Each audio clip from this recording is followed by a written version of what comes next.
Hello, this is Chad Karnes, Chief Market Strategist at ETFguide.com. Thanks for joining me today as I talk about TINA, there is no alternative investment strategy, and why it's exactly the wrong strategy right now at likely exactly the wrong time.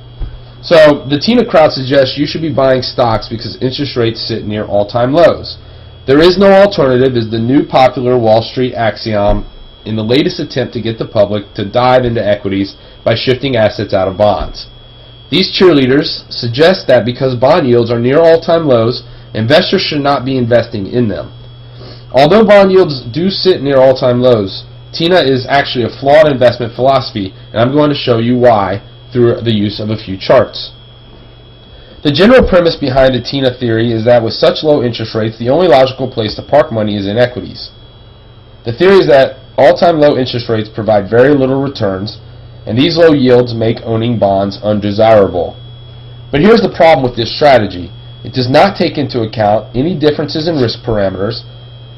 It does not take into account any future changes in interest rates, as we have actually seen over the last few months a significant change in interest rates. And it also does not take into account the fact that all assets are yielding comparably very little, even equities. So the first chart I want to show you looks complicated, but I'll take you through it. It's got two lines here. The first one on the left in the left scale is the 10-year Treasury yield that is shown in blue. And currently that is at 25.81, which needs to be divided by 10 to get to 2.58%. So the current 10-year Treasury yield is around 2.5%. The second line in red is the S&P 500 dividend yield, and that is trading on the right scale at about 2%. So this shows that throughout history, the last 35 years, that the Treasury yield has generally always yielded more than the dividend yield of stocks. And right now, with stocks at 2% and the 10-year Treasury yield at 2.5%, that holds true today. And in reality, looking back at history, that's almost always held true. Now, the only time that the TINA crowd could arguably have a good point was in the doldrums of 2009, when Treasury yields tanked below 3% and dividend yields skyrocketed as stock prices fell off a cliff, and then also for a brief period in 2012 when the 10-year Treasury yield was trading below 2% and the dividend yield was also around 2%.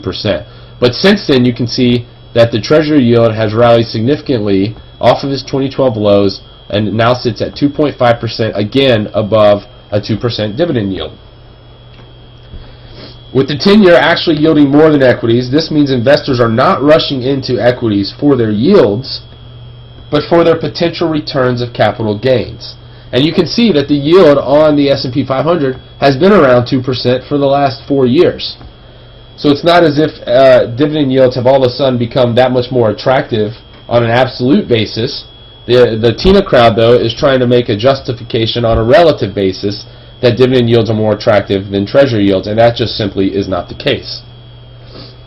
So the next chart I want to show you is one that I provided in our ETF Profit Strategy newsletter in November to our subscribers that shows why exactly the TINA crowd is wrong now at exactly the wrong time. So at current prices, this shows that the S&P 500, which is the ratio I'm using is shown here on the left, which is the S&P 500 divided by the 5-year Treasury yield. So in this instance, I'm using the 5-year Treasury as a comparison instead of the 10-year, but it's a very similar chart if you were to use the 10-year as well. And this shows that the S&P 500 priced not in US dollars, but priced in equivalent US Treasury bonds. So it takes the S&P 500 and divides it by the 5-year Treasury bond price. And what you can see is that when the market has gotten up to around 15 times, the S&P valued 15 times more than the 5-year Treasury bond price, the markets have peaked. And again in November, we were approaching a similar level that we saw at the equity market top in the year 2000 and again at the equity market top in the year 2007.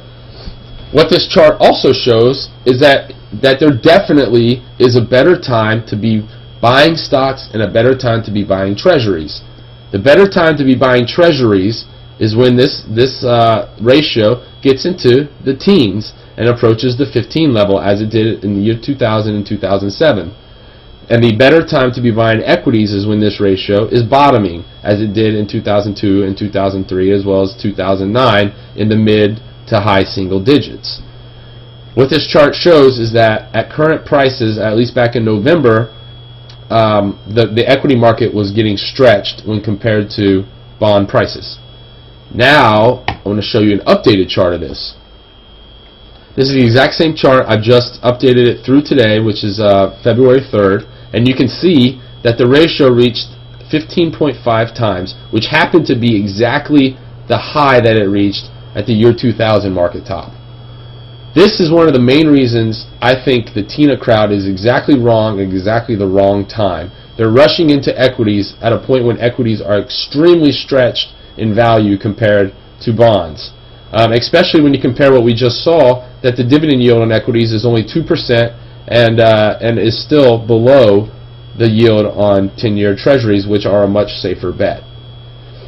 Join us at ETFguide.com, where you can see more charts like this, including our December ETF Profit Strategy newsletter, where I dove into the TINA trade and included charts like this and a few others that suggested being long treasuries was actually the better move than being long equities. Since then, treasuries have outperformed equities by over 7% in only 2 months, and this chart shows that that trend may continue as the TINA trade crowd may be exactly wrong at exactly the wrong time, and this ratio works its way back to more normalized 10 times levels.